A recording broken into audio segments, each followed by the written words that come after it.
이번에는 저희가 준비한 다음 뉴스입니다. 대선이 다가오고 있습니다. 차기 대통령 누구를 뽑아야 할지 정말 고민이 깊습니다. 여러분의 선택은 현재 마음속으로 누구에게 기울어지고 있습니까? 말씀은 하지 마십시오. 아직은 말씀하실 단계가 아닙니다. 그래서 준비된 코너 돌직구쇼의 대선 상황실입니다. 오늘 대선 상황실의 의제부터 지금 바로 공개합니다. 오늘 대선 상황실의 의제는요, 또 노무현과 부산 대통령입니다. 이게 도대체 다 무슨 이야기인지 대선 상황실장 김 실장 불러봅니다.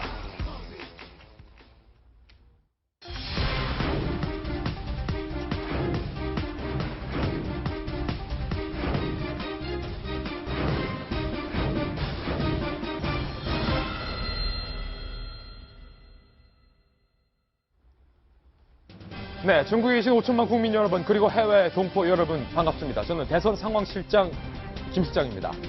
민주당의 경선 열기도 뜨겁고 자유한국당의 경선 열기도 나름 뜨겁습니다. 그런데 자유한국당에서 뭔가 다른 변화가 감지되고 있습니다. 도대체 어떤 변화일까요? 대선 상황판에서 소개해드리겠습니다. 함께 보시죠.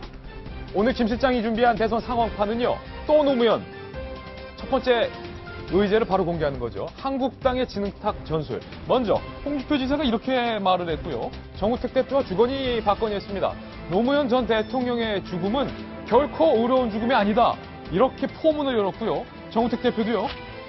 뇌물 의혹을 자살로 은폐했다. 급기야 재수사해야 된다. 문재인 전 대통령은 이 뇌물 수수를 막지 못했다.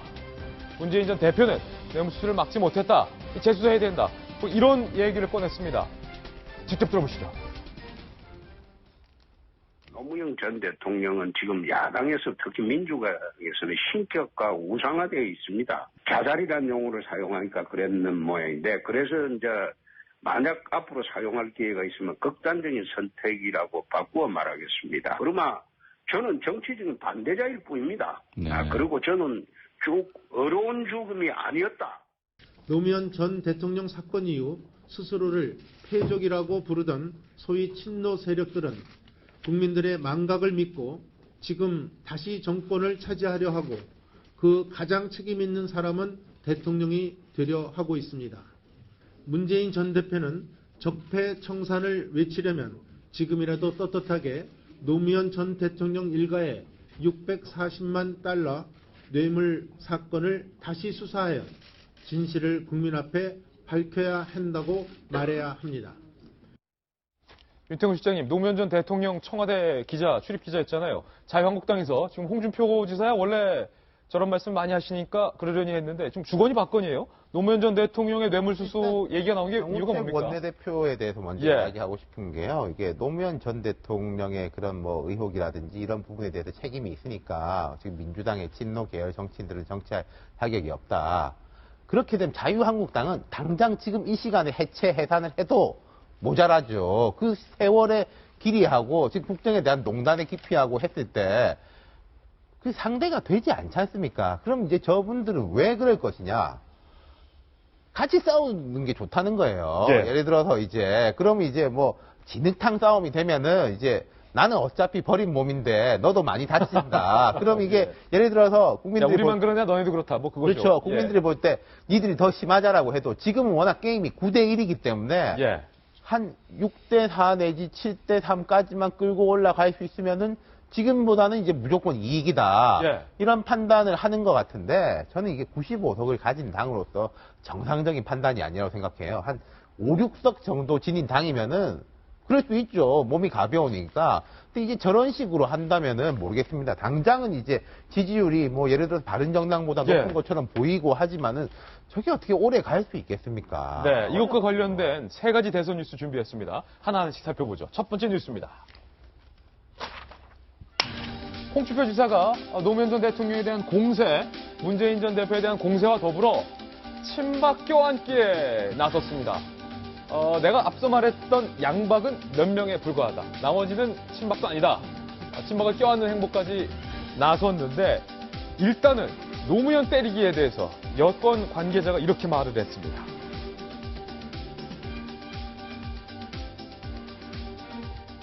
문 전 대표가 만약에 승리한다면 그건 정권 교체가 아니라 친노 세력의 재집권, 노무현 정부 시즌2다.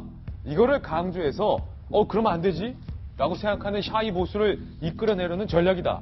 이렇게 말을 했는데 민주당의 오영훈 원내대변인은요. 이렇게 말했습니다. 어처구니가 없다. 정치적 금도는 지켰으면 하는 바람이다. 국민들이 박 전 대통령이 검찰 수사에 촉각을 세우고 있는 마당에 고인과 가족의 명예를 훼손하면서까지 딴죽을 거는 모습이 안쓰럽기까지 하다. 이렇게 나왔어요. 제가 누누이 말씀드리지만 박근혜 대통령 대리인단이 박 대통령을 구할 생각이 없었다. 그래서 그렇지 않았으면 헌재에서 저런 막말을 퍼붓지 않았을 것이다. 사실상 내부적으로는 포기하고 있었다. 그래서 이제 일부 소수의 지지층을 결집하기 위해서 저런 메시지를 보내는 것이다라고 말씀드렸는데요. 홍준표 지사도 마찬가지죠.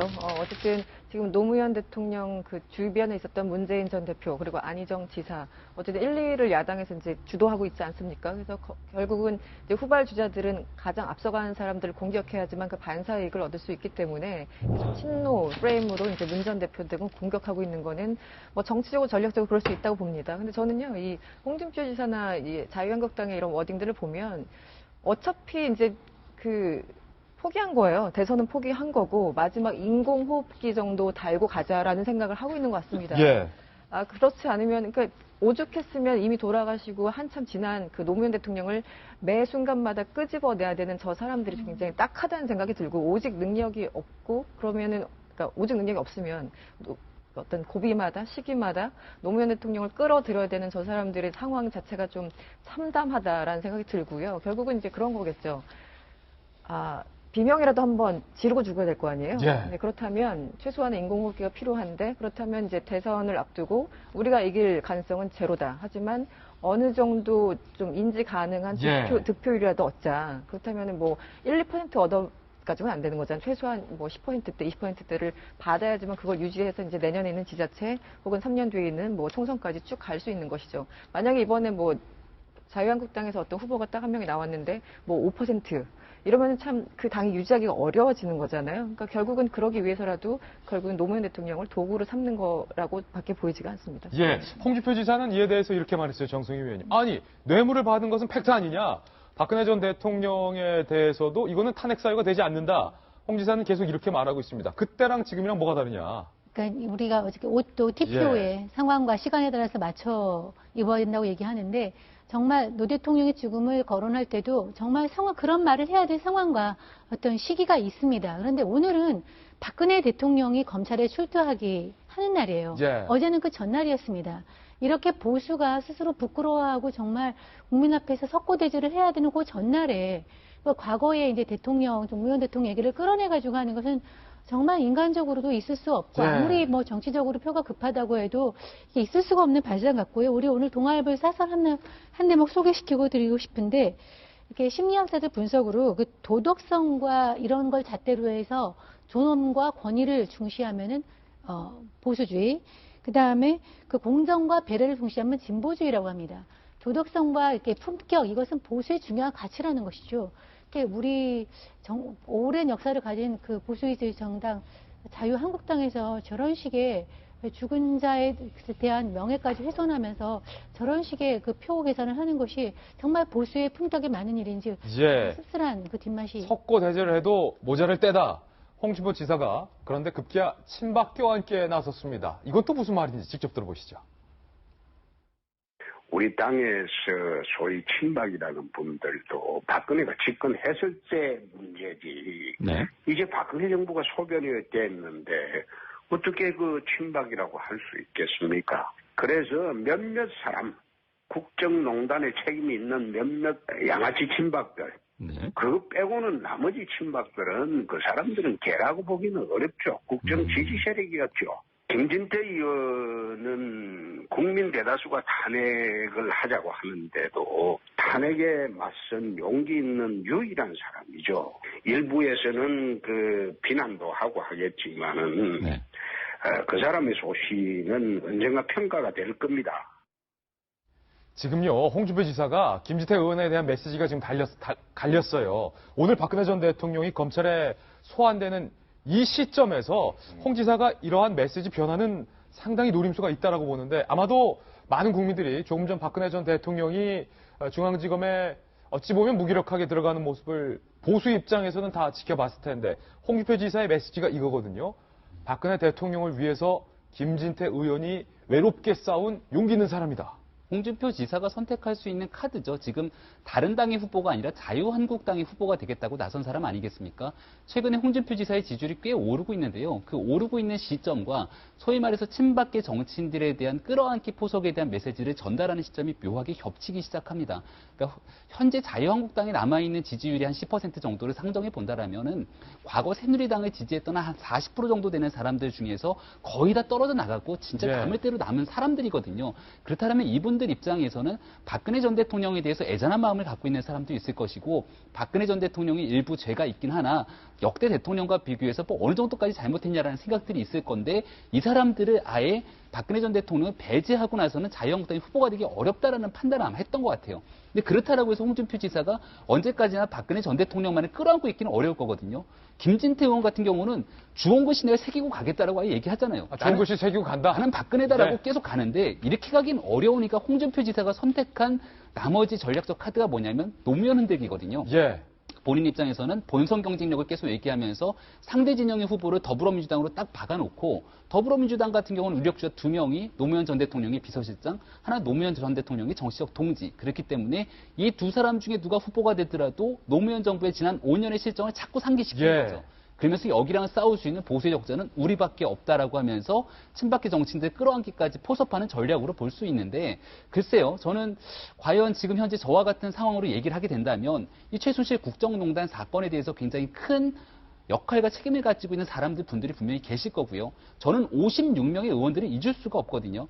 헌법재판소의 최종적인 선고를 대한민국 정치인들이 그토록 목 놓아서 외쳤던 게 헌재 최종 결과를 우리가 수용할 수 있도록 정말 지켜보자. 정치인들은 이에 불복하고 있는 여러 가지 사람들에 대해서 설득하자라고 얘기했는데 자유한국당에 있는 의원들 56명이 그 당시에 윤상현 의원이 주도했던 것으로 보여지는데 연판장을 써서 헌법재판소에 보내지 않았습니까? 자유한국당 내에 남아있는 의원들이 과반이 넘는 사람들이죠. 이분들과 모두 함께 가겠다라고 하는 홍준표 지사의 메시지가 과연 국민들에게 얼마나 설득력이 있을지는 잘 모르겠습니다. 지금요. 이 정치판의 변화를 보면요. 상당히 흥미로운 현상이 파악이 되는데 지금 홍준표 지사, 김진태 의원, 윤상현 의원, 그리고 자유한국당, 정우택 원내대표 이른바 다시 보수 진영이 박근혜 전 대통령을 중심으로 좀 뭉치고 있다라는 현상을 알 수 있을 겁니다. 김진태 의원이 어제 이렇게 말했군요. 오늘 박근혜 전 대통령의 검찰 소환에 대해서 이렇게 말했습니다. 당연히 지금 소환에 응하시기로 했고 진실은 이렇게 밝혀져야 합니다. 그렇지만 너무 서둘러서 이렇게 해서는 안 되고 이미 지금 탄핵되셔서 오셨기 때문에 이 사건은 어느 정도는 탄핵을 찬성했던 사람들이 원하는 데까지는 왔습니다. 이제는 정말 이 사건에 숨겨진 진실도 밝혀야 한다. 정말 알고 싶은 그 진실도 밝혀야 한다는 것이고 결국 이 사건의 진정한 진실은 이제는 역사에서 밝혀질 수밖에 없다 이렇게 생각합니다. 이게 말이죠. 박산수 교수님. 노무현 전 대통령 얘기를 계속 꺼내는 것이 박근혜 전 대통령을 중심으로 일부 보수 의원들이 정치 세력화해서 다시 뭉치고 있다는 건데 똑같이 탄핵의 위기에 몰렸던 대통령. 판단은 달랐지만 그리고 똑같이 검찰에 소환이 됐던 대통령. 그러나 역사적 평가가 현재로서 갈리지 않습니까? 왜 우리만 이러냐, 억울하다, 뭐 이런 거 아니겠어요? 결코 똑같은 게 아니죠. 예. 한 사람 탄핵을 당했고 한 사람은 탄핵을 안 당했어요. 그건 엄청난 큰 차이입니다. 그런데 노무현 전 대통령을 거론하는 것이 현재 친박이 갖고 있는 이 굴레를 털 수 있다라고 착각을 하고 있는 것 같아요. 예. 근데 여기서 저는 홍준표 지사를 저는 트럼프가 많이 버려놨다라고 생각이 드는 게 트럼프 잘못이다 이거. 예, 정말 친박들도 잘 들어야 돼요. 지금 자유한국당이 친박을 의존해서 간다면 그 정당은 역사적 가치가 의미가 없고 특히 대선을 앞두고 친박만을 중시킨다는 것은 있을 수 없는 정치적인 이 상상력이에요. 사실 자유한국당도 그걸 벗어나기 위해서 엄청나게 노력하지 않습니까? 근데 홍준표 지사는 뭐냐면 일단 경선 이길 때까지는 친박한테 잘 보여서 살살 달려서 용어도 좀 바꿔가면서 활용을 해먹겠다라는 것이 저는 좋게 말해서 홍준표 지사의 유연함.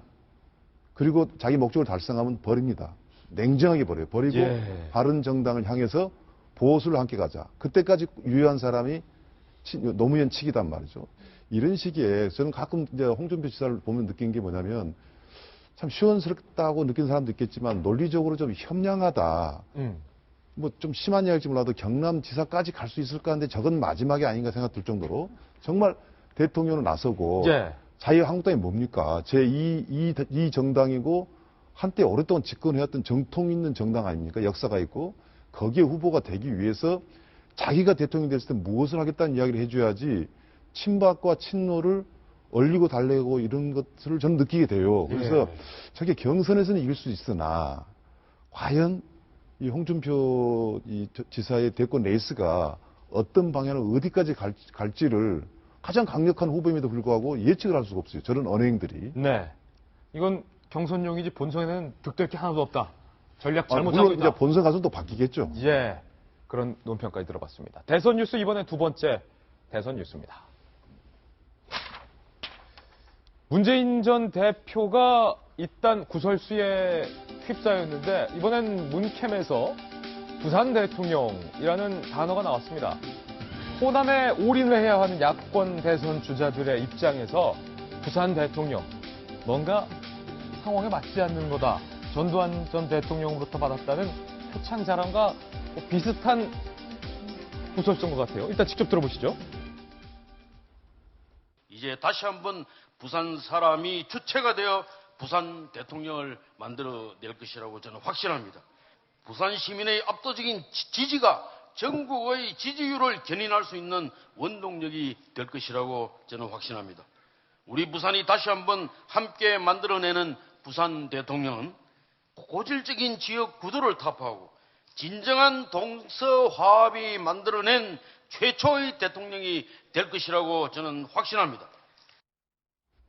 부산 대통령이라는 단어를 몇 차례 반복해서 했는데 다른 야권 대선 후보들 측에서 비판의 성명이 나왔습니다. 함께 보시죠.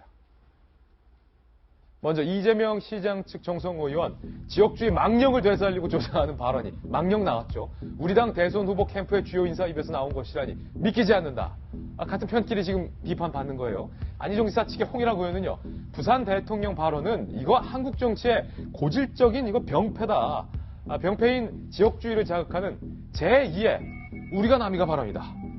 이거 우리가 남이가 부산 초원 복국집에서 나왔던 이거 거의 같은 수준 아니냐? 안희정 지사 측에서 아주 센 발언 나왔습니다. 그리고 국민의당의 김경진 수석대변인은요. 문 후보는 발언을 만류하고 부정하기는커녕 오히려 웃음과 박수로 화합답을 했을 뿐이다.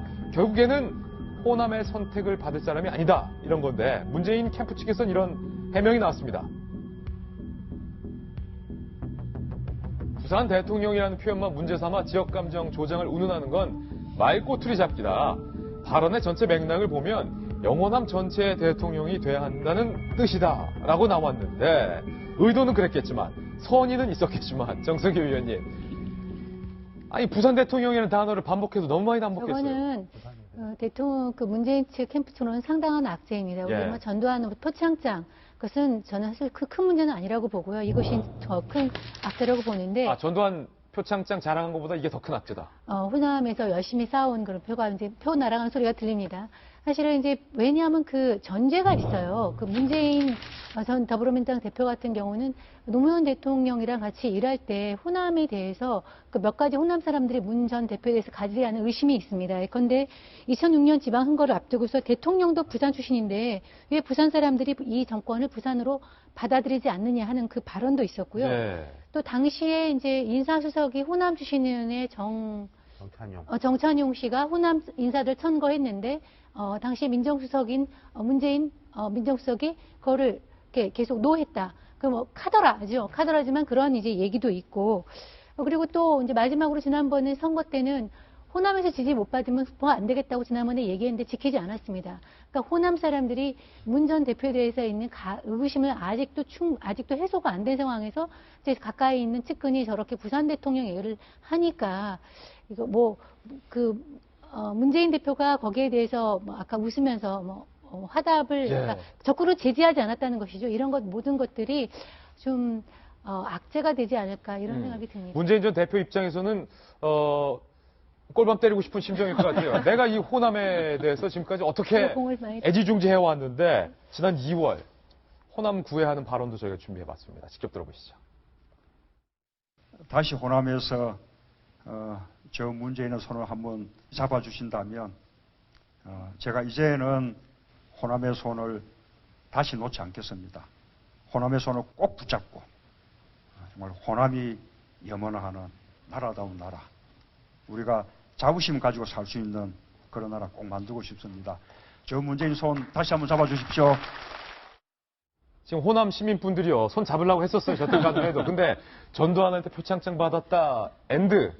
부산 대통령이, 부산 사람이, 부산 우리 대통령이, 뭐 이런 말 나오면 손 잡고 싶을까요? 호남 입장에선? 그것도 조금 생각할 시간을 줘야지 이렇게 연타로 나오니까. 연타로. 참 문제가 있네요. 아무래도 이제 그 호사다마라고 주변에 사람들이 많다 보니까 그만큼 말실수할 가능성도 높아지는 것이고 또 본인들은 이제 가능성이 높아지니까 약간 업돼서 이게 발언에 어떤 신중을 기하지 못하는 여러 가지가 있다 보는데요. 저는 아까 정 의원님 말씀하신 것 똑같이 이 전두환보다 이 발언이 더 문제가 있다고 봅니다. 더 많은 그 데미지가 있을 거라고 봅니다. 부산 대통령. 예, 왜냐하면 전두환 표창은 이제 그럴 수 있어요. 전체 맥락을 보면 왜 저런 말이 나왔는지 알 수 있고 당신들이 하도 나한테 애국심, 안보관에 대해서 의심을 하니까 내가 오죽했으면 전두환까지 꺼내들었겠냐 이렇게 설명할 수 있는 부분이 있고 실제 그런 맥락에 저는 했다고 봅니다. 실제로 또 의심 갖는 사람도 많고요. 네, 그러니까 어쨌든 문재인 전 대표 답답했던 거다. 네, 그러니까 선의를 좀 믿습니다. 그런데 이제 저거는 직접 본인이 발언한 건 아니지만 그리고 이제 오건호 씨 같은 경우 워낙 이제 부산에 있으시기 때문에 그 지역색을 이제 탈피하지 못하고 저런 발언을 했다고 하지만. 말 자체가 참 맞지가 않아요. 부산 대통령이 되면은 뭐 전체 통합을 이루고, 그럼 뭐 대구 대통령 돼도 통합 이루고, 뭐 이렇게 사실 논리 전개가 될 수 있기 때문에. 뭐 반발이 나오죠. 호남 대통령은 그러면은 통합을 못 이루냐? 네, 뭐 그러니까 이 워딩 자체가 별로 어필하기 좋은 그 워딩들이 아니었던 것 같아요. 물론 이제 자리 때문에 약간 좀 오버해서 발언하는 건 물론 있겠지만, 그래서 저는 하여튼 지역주의라고 지금 안희정 지사나 지금 이재명 시장 측에서 이제 발언하는 저런 비판에 대해서는 어느 정도 좀 설득력이 있다고 보고, 저는 그래서 이런 그 지역주의를 좀 조장하는 듯한 이런 발언들은 정말 삼가를 해야 되는데, 이 과거에 어떤 그 전과가 있던 이 문재인 전 대표 측에서 자꾸 저런 얘기가 나오니까 계속 좀 마이너스 요인이 아닌가라는 생각이 듭니다. 네. 예, 이른바 전두환 표창 논란 때문에 문재인 전 대표가 이렇게 해명을 했습니다. 직접 해명했는데 들어보시죠. 저는 5.18 때 전두환 군부에 의해서 구속되었던 사람입니다. 그런데 또 아이러니컬하게 제가 군복무를 할 때는 또 전두환 씨가 제가 복무하던 공수 여단장이었습니다. 군복무할 때는 또 충실하게 군복무를 했다. 그런 말씀을 드린 것입니다. 그 발언을 조금 악의적으로 그렇게 공격거리로 삼는 것은 저는 조금 심하다 생각이 되고, 광주와 함께 살아온 저에게 일종의 좀 모욕처럼 느껴진다, 그런 말씀을 드리고 싶습니다. 문재인 전 대표 입장에서는 하나하나 지금 해명을 해 나가야 되는데 전두환 표창은 이 발언으로 해명됐다 치고 이거는 어떻게 해명해야 될까요? 부산 이제 호남 구애인데요. 뭐 전두환 전 대통령의 표창장을 받았다고 해서 문재인 전 대표를 의심한 사람 하나도 없어요. 민주주의에 관한하는 문재인은 믿는 겁니다. 그런 말은 아무 상관도 없고, 또 지역주의 같은 경우도 그래요. 오거돈 씨는 저런 이야기 할 수 있는 것이거든요. 그래서 중요한 것은 거의 호남의 구애작전을 펴고 있는 문재인과 안철수 두 사람의 사고방식이 중요한데, 둘 다 호남을 잘 모르는 것 같아요. 호남 사람이 아니니까. 안철수 전 대표는 호남에서 유명한 사람 막 끌고 온단 말이죠. 호남 사람 그거 원치 않습니다. 혼자 와야죠. 직접 와야죠. 그리고 문재인 전 대표 같은 경우도 내가 잘 되고 나면 호남을 엄청 도울 것이다. 나를 믿어주십시오. 그게 중요한 게 아니고 호남과 같이 한다는 의식이 다가서야 되거든요. 민주당은 우리가 밀어야 될 땅이고 문재인은 내가 대통령 만들어야 될 대통령이다. 근데 여기에 아직도 딱 밀착되지 않고 있는 것. 이 상태이기 때문에 오거돈 씨의 저런 발언은 사실은 경우에 따라서는 무슨 영향력을 끼칠 수 있는 문제죠. 그래서 아까 뭐 공수부대 표창 받은 것보다 못지않게 저 말은요, 빨리 해명을 하는 게 빨리 해명하는 게 좋다고 좋다. 생각합니다. 여기까지 한번 얘기 들어보겠습니다. 박근혜 전 대통령이 영상 녹화에 동의하지 않아서 영상 녹화는 하지 않기로 검찰과 합의가 됐다라는 뉴스 보도 현장에서 전해지고 있습니다. 저희는 광고 후 60초 후 다시 돌아옵니다. 잠깐만요.